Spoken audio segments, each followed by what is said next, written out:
Okay. But also, hopefully it's working. All right, RGI. This is going to be for dummies because I want to know about the genetic testing for rat snakes. Because I know you guys started for ball pythons mainly to get all the morphs because that is a big money maker. Yes. But for rat snakes, I feel like it's the goal, at least for me, for you guys, for rat snakes might be a little different. Because I think we were talking about this yesterday, and it even got brought up, which was cool, that someone asked you. Do you think you will ever be able to trace the actual, I give you a rat snake shed, and you can put it in your machine, like in Star Trek, runs the DNA, you put your tricorder on it, and it tells you where it's originally from, or the percentages? Is this Texas 30%? And, is that a Yeah. possibility? Not right now, I assume. Do you think that's a possibility in the future? Definitely not right now, but I think probably the easiest way to think about it for testing that a lot of people would be familiar with is like a dog breed test.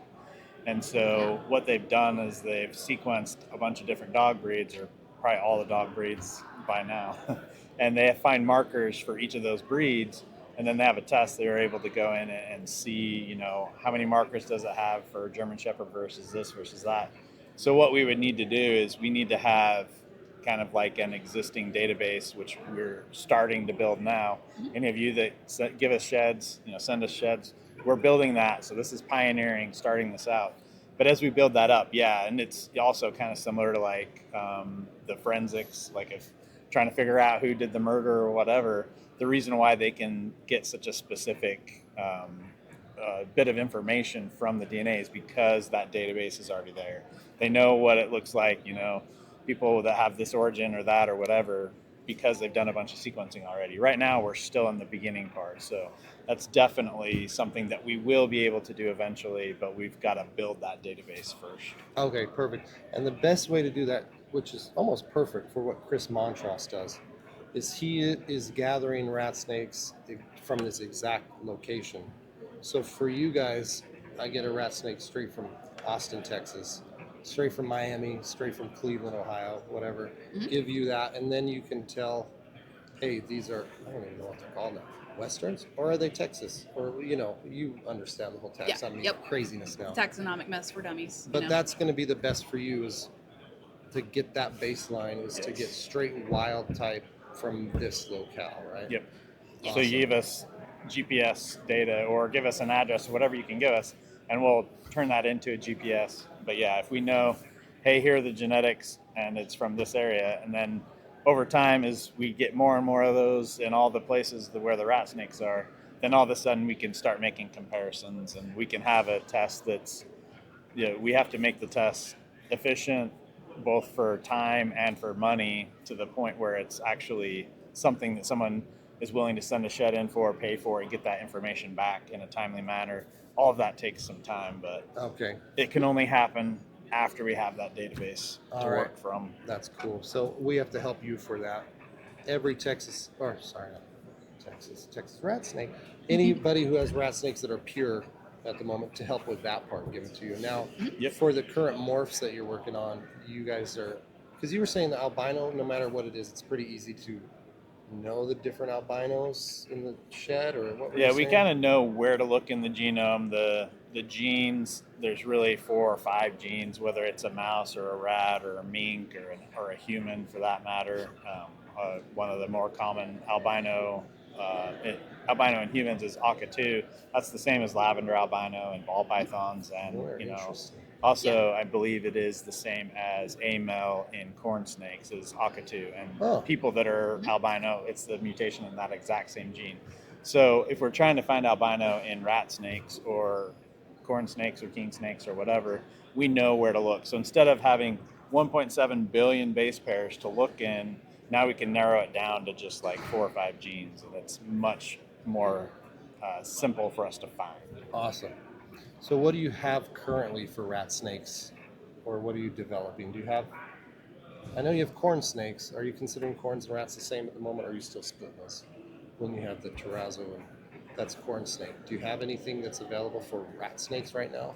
Not right now, but I have some stuff that I just need to validate. So if I have samples, rat snake, morph stuff come in, I get enough of that, then I can validate some of the things that we've started.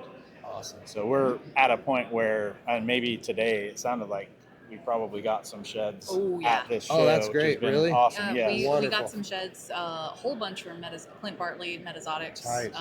and I've been picking from all kinds of species today, honestly, here at Joe Colubridfest. gave us a And bunch. Joe, yeah. Yep. So we've got a bunch, and there are certain places we can look based on mutations that we're getting that might be able to lead us to, the mutations that we're looking for.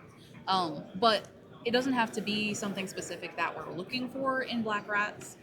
You can send us, if you know the genetics of your snake, like as much as you can tell us, we can still take that shed sample because we aren't currently testing for any black rat mutations. Oh, really?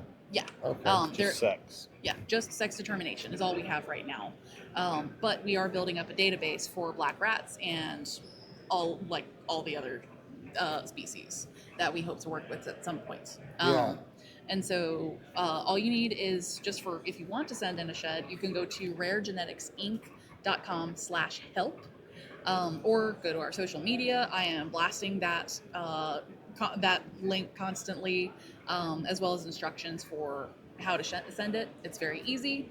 When your animal sheds, all we need is a quarter-sized patch of skin. It doesn't have to be the entire shed.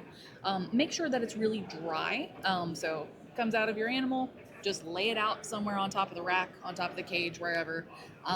Let it dry out for a day. Then you can put that little patch into a sandwich baggie or even smaller little sample bag, and you can mail it to us. Make sure that it is labeled with the animal's ID, any mutations it has, any possible mutations that it might have, and if you have breeder, locality, found location, all of that is helpful for Ben when it's time for him to basically put all the puzzle pieces together for our tests. Awesome. Yes. Because I love rat snakes. They're freaking rad.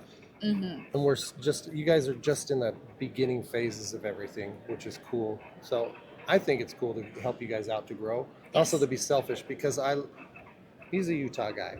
He understands ancestry is a huge thing in Utah and Mormon culture, and we both have roots of that. But I still think it's rad. So do you think we will ever be able to take a shed from a snake and you guys are going to be able to kind of trace it back far enough where we can find the original Eve of North American rat snakes, whether it was a version of a gray rat snake that all these other ones adapted and branched off of? Do you think we'll ever be able to get to that point? We may be able to have data to help us piece that together. The only way we could for sure trace that back is if we had a sample from that individual. Okay. But we can find, like, if we get enough samples, we can see, okay, we don't ever find a new variable marker, then we can be pretty sure that we're capturing all of the genetic variation in this population or in all rat snakes or whatever it is. At that point, then we can kind of piece back, it would be, trying to piece together a human ancestry where you don't have all of the death records and all of the birth records, but you've got enough of it that you can, do a pretty good job. So we could probably do that, but that's a lot of data till we can get to that. That's sci-fi stuff for me. Like I said, I love cool. I love Star Trek. So Me too. it's just fun to think about. Now, also one other thing is, since you now have a good amount of corn snake DNA, because you're doing the testings with them, still growing that, and a lot of those corn snakes have integrated or hybridized with rat snakes on accident or on purpose. I mean, when early 2000s, the Grand Prairie's Emery were considered corn snakes.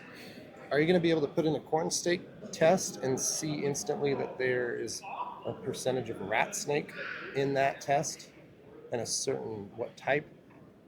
Do you think you can get to that point sometime? Yeah, definitely. Wow, that would be cool. Yeah, we got to build that database. Oh yeah, you had that tease. He teased us at Colubridfest. Oh, I even yeah. yelled it out. I yelled out tease. He said something, so pay attention because I'm super interested in that.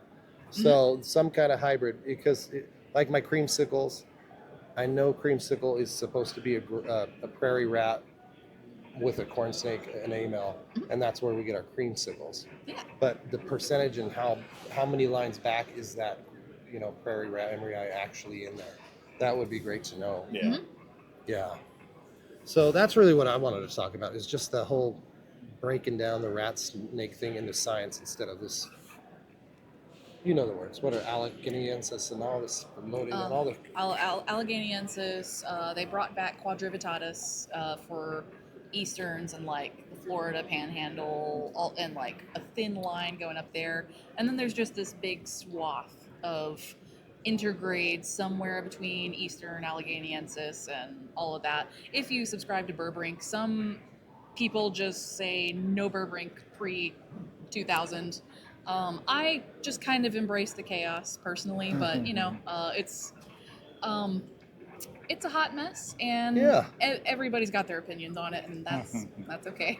Yeah, that's why I just call my rat snakes, except Yeah. for the Texas. At least I can say they're Texas because I feel like they are very Yeah. distinguishable. Or like But- a black rat's a black rat's a black rat.